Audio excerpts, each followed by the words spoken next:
Hello! Welcome to another episode of Panlasa ni Tisoy. So, nung sumakay kami nung isang araw sa public transport, nag-comment sa akin yung driver o yung Grab owner, operator. Sabi niya, "Sir, yun naman yata ang channel nyo para lang sa mga nakakangat sa buhay." Sabi ko, "Hindi naman, healthy lang." Sabi ko gano'n. "Hayaan mo, George." George pala yung pangalan niya. Magluluto ako ng pangmasa. So, tonight, yun ang iluluto ko is yung pangmasa. Sana magustuhan ninyo yung video at sana may matutunan kayo sa mga video ko at maraming salamat po sa pagtangkilik. Thank you, George, dun sa suggestion at saka thank you din dun sa pag-subscribe mo. Maraming salamat, mabuhay, and aloha! So, ang iluluto natin ngayon is sardinas spaghetti. Magamit tayo ng 555.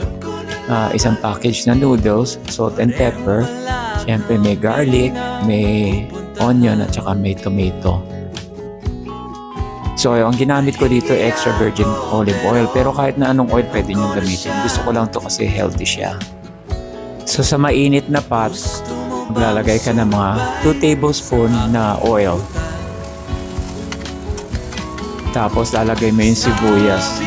So 1 whole onion siya, chopped. Tapos isosaute mo lang siya. Tapos tatabi mo muna yung sibuyas and then yung bawang. So 5 cloves of garlic to, minced. So saute mo rin. Nagdagdag pa ako ng konting oil. Pero total, bale 2 tablespoon lang siya ng oil.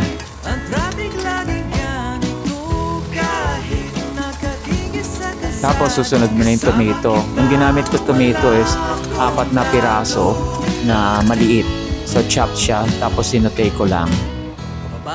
Okay, so yung 555 na sardines, tatanggalin mo muna yung pinakasabaw niya, yung sauce. Okay? Tatabi natin yan para mamaya yan yung pinakapanghalo natin.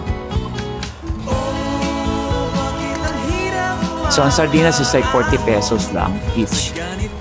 Tapos, ilalagay mo yung laman lang.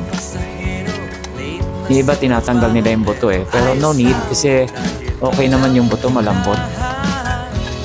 Matrabaho pa kasi Lagyan ng konting paminta. Halo-halo.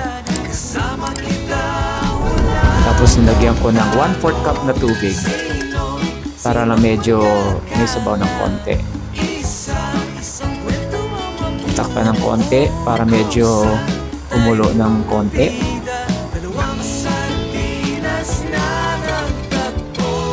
Tapos nilagay ko na yung sabaw, 2 sabaw ng lata.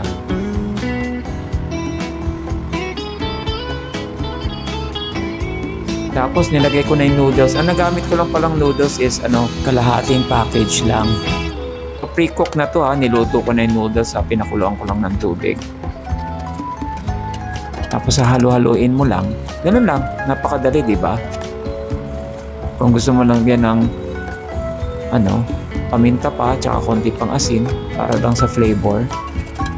Ako kasi konti lang nilagay ko pero okay na. Tapos sa din, pwede mo lagyan ng parmesan cheese o kaya ibang cheese. Ito yung finished product. Titikman na natin.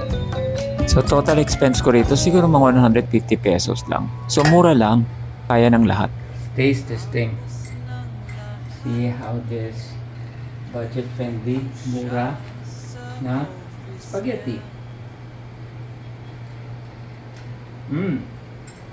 Masarap.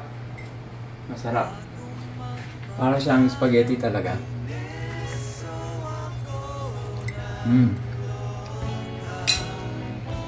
Thumbs up. Sarap. Bye.